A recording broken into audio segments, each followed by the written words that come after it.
Hey, this is Ben. I'm going to go over some responsive feedback I had when writing my IQEs that I took into consideration when creating my final portfolio.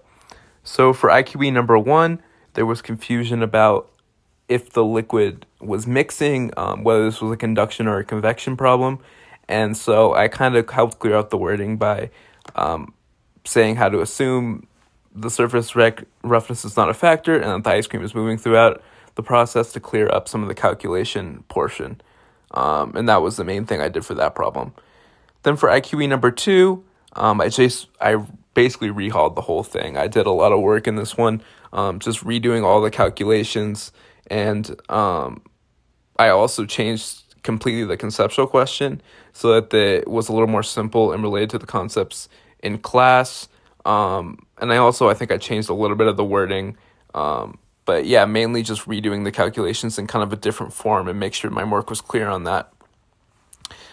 And then for IQE number three, for this one, I redid some of the calculations, and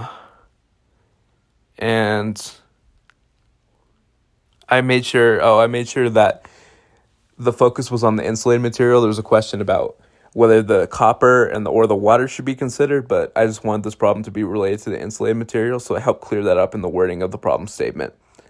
And yeah, I kept the conceptual question the same for that one. And then for IQE number four, I just cleared up some of the wording so that it was explicitly stated that this was a fin and that fin calculations could be used, because there was a question about that.